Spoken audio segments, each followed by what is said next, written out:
Bien bonjour à tous, donc je suis en ce moment à l'aéroport de Bangkok en Thaïlande et je suis en train d'attendre mon avion donc, pour Hanoï au Vietnam où je serai dans quelques heures. Et donc dans la vidéo d'aujourd'hui, je voulais simplement donc, partager avec vous une technique que j'utilise pour savoir si je peux tenir la durée quand je lance un projet du type blog ou quand j'ai lancé ma formation vidéo. Simplement, voilà, le problème c'est que sur Web Marketing Junkie, j'écris un article tous les jours. Le problème c'est de savoir si dans un an, dans 2 ans, je pourrais toujours faire la même chose, si il y aura toujours des choses à dire. Donc moi je ne me fais pas de soucis au niveau du marketing puisque c'est vraiment un sujet duquel je pourrais parler toute la journée.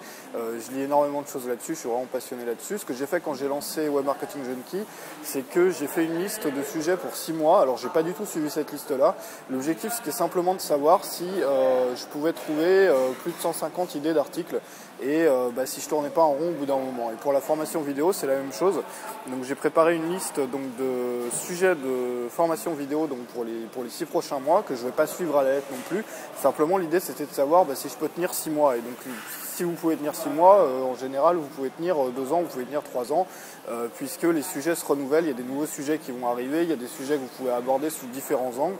Voilà, donc simplement je pense que c'est une technique qui est intéressante quand on pense à une niche et qu'on veut bloguer dessus ou qu'on veut lancer un produit qui s'inscrit sur la durée comme une formation avec un abonnement.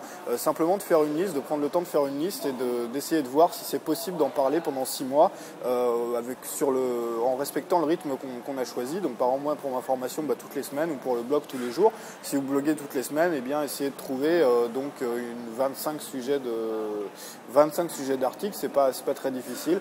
Par contre quand on veut bloguer tous les jours, voilà, faut vraiment avoir des choses à raconter. Voilà. Donc simplement l'idée du jour c'était de faire une liste pour 6 mois et pour savoir si ça tient la route votre projet et si vous pourrez continuer au jour le jour. Voilà, écoutez, je vous rejoins, je vous retrouve à Hanoï donc demain pour une autre vidéo. Voilà, salut!